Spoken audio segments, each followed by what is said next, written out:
Michael Schenker's Groove.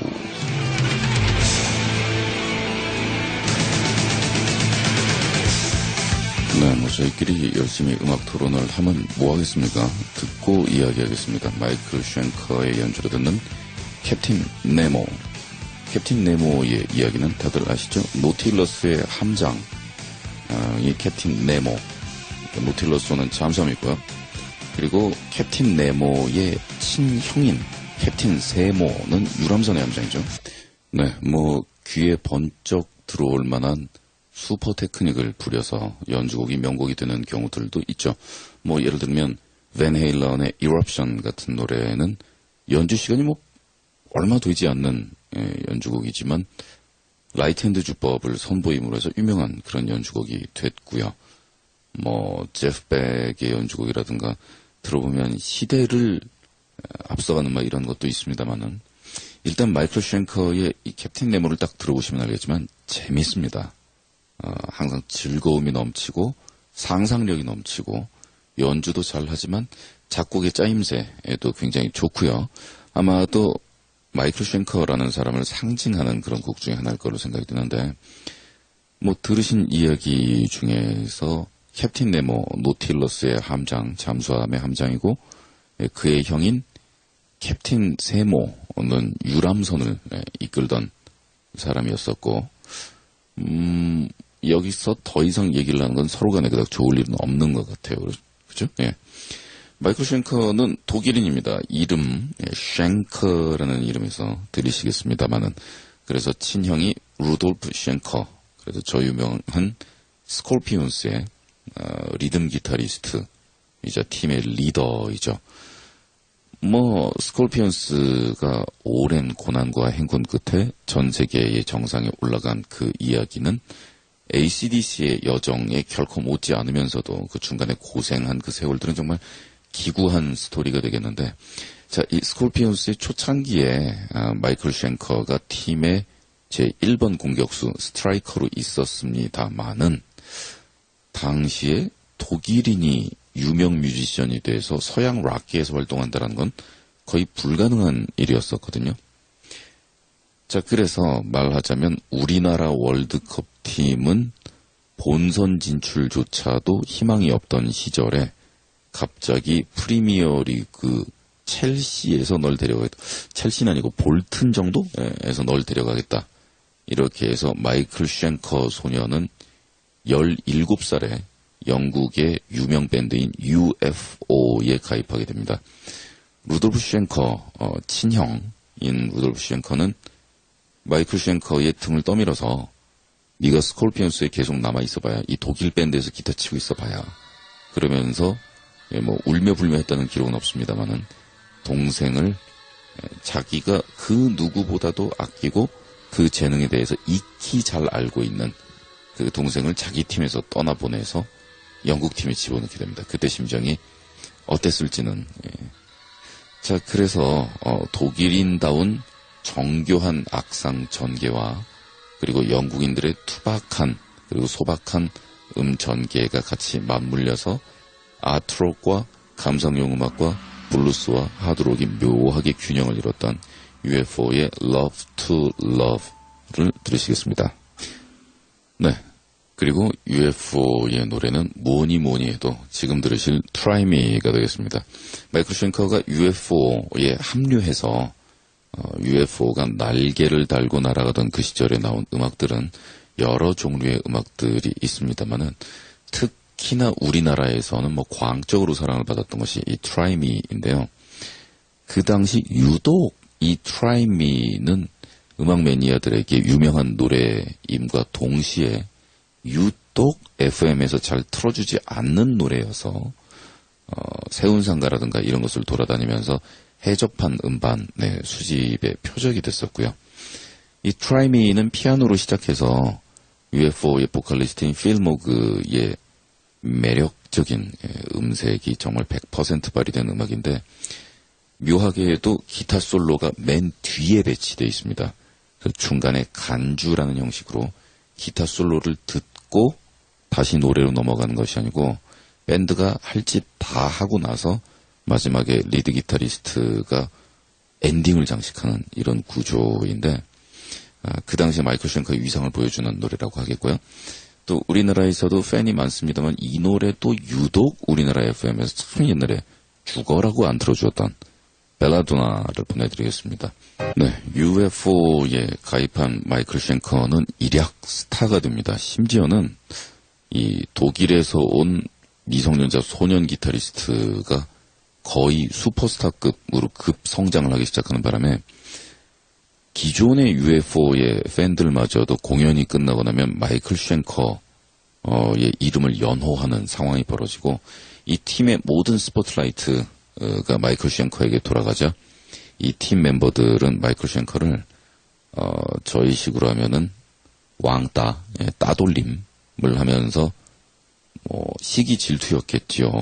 충분히 그럴 수 있는 그래도 된다는 것이 아니라 충분히 일어날 법한 일이었다라는 생각이 듭니다. 그 당시 마이클 쉔커는 영어를 제대로 구사하지도 못하는 상태였다고 해요. 영국 팀에 들어가서 활동을 할 거다라고 자기가 미래를 계산하고 기타를 쳤던 건 아닐 테니까요. 그렇게 해서 UFO에서 몇 년간의 활동을 합니다마는 극심한 스트레스와 타향살이에서 오는 서러움, 향수병 등등으로 해서 몸과 마음이 엉망진창이 된 채로 그래서 형의 곁으로 돌아가고 맙니다. 그래서 스콜피온스에 합류해서 몇 곡의 노래를 같이 녹음하고 다시 음악의 즐거움을 되살리기 시작하는데 그 앨범이 바로 러브 드라이브 앨범, 우리나라와 일본에서는 절대 지존의 자리를 차지했던 음악을 특별히 좋아하지 않으시거나 스콜피온스를 좋아하지 않으시는 분들, 락 안 좋아하시는 분들도 스콜피온스의 홀리데이 하고 Always Somewhere 정도의 노래는 아시는 분들이 많은데 바로 그 두 노래가 실려있는 그 앨범에서 루돌프 쉔커는 몇 곡에서 같이 작곡을 하고 리드 기타를 맡아서 형하고 호흡을 맞췄었습니다. 이 UFO 시절의 Lights Out 이 UFO의 장점과 마이클 쉔커의 장점이 고스란히 맞아떨어진 노래인데 이 노래와 그리고 러브 드라이브 앨범에서 마이클 쉔커가 직접 만들고 같이 연주를 했던 동명의 러브 드라이브 앨범을 들어오시면 아하 하는 느낌이 오실 거예요. 두 곡을 나란히 보내드리겠습니다. 이 UFO의 필 모그도 참 뛰어난 보컬리스트인데요. 정말 매력적이고 우울한 음색을 가지고 있고 또 빠른 노래와 느린 노래 양쪽에서 모두 강점을 보인다는 데서 굉장한 가능성이 있는 사람이었고 UFO도 나름대로 국제적인 밴드로 훌륭한 성과를 거두긴 했었습니다만은 당대의 명창 정도로 대우를 받지는 결국 못한 것 같아요. 이 라이트스 아웃에서는 필 모그가 보컬을 맡고 있고 그리고 러브 드라이브에서는 그 유명한 클라우스 마이네란 말입니다. 이 두 명의 걸출한 보컬리스트들하고 들려준 노래에서 마이클 쉔커의 기타는 아주 보컬하고 잘 맞는 상태는 아니에요. 근데 마이클 쉔커가 이제 좀 운이 없다라면 그 이후에 정작 자기의 밴드인 마이클 쉔커스 그룹을 만들고 나서는 보컬리스트 운이 지독하게 없었다라는 건데요. 이 Another Piece of Meat, 러브 드라이브 앨범에 수록되어 있는 이 노래에서는 홀리데이하고 Always Somewhere가 이 앨범에서 엄청 히트를 하다 보니까 무슨 부드러운 발라드 그룹처럼 인식이 됐지만 한번 다 댐벼봐라는 스콜피온스식의 망치로 내려치는 게 아니라 송곳을 사람 척추에 그대로 좀 끔찍한 표현을 짓는 몰라도요. 집어넣는 것 같은 이 날카로운 스콜피온스의 공격성이 여실하게 표현이 되어 있는 노래입니다.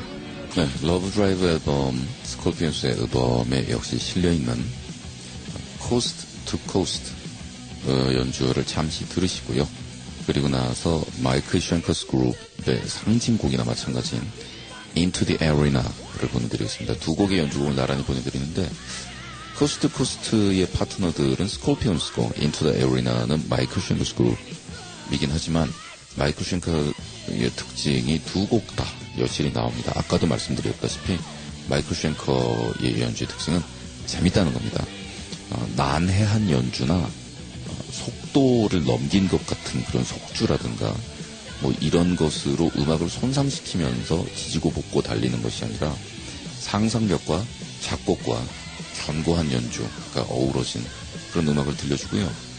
또 뭐 젊었을 때부터 형인 코수염쟁이 루돌프 쉔커와는 달리게 한 외모 했던 준수한 청년이니만큼 무대 위에서 밝은 금발의 게르만의 느낌이 확연하게 드러나는 그 외모에 전매 특허인 V자 우주선 같이 생긴 플라잉 V 기타를 들고 연주하는 퍼포먼스 또한 압권이어서 기타리스트로 여러 가지 훌륭한 조건을 가지고 있던 그런 양반이었다라고 하겠어요.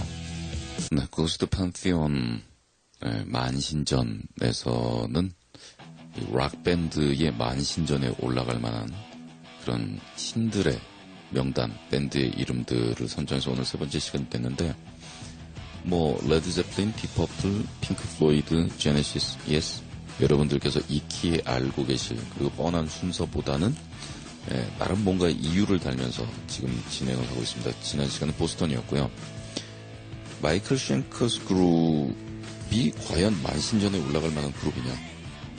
충분히 자격이 되고도 남습니다만은 기타리스트가 걸출한 보컬리스트와 만나서 둘이 핵을 이루고 또 훌륭한 동료들과 한 덩어리가 된다라는 이런 공식에서 마이클 쉔커는 결국 자기 마이클 쉔커스 그룹에서는 사람들이 인정할 만한 훌륭한 보컬리스트와의 어떤 콤비나 화학 반응까지 만나는 운을 못 누렸던 사람인데 여기에는 왜 들어가느냐?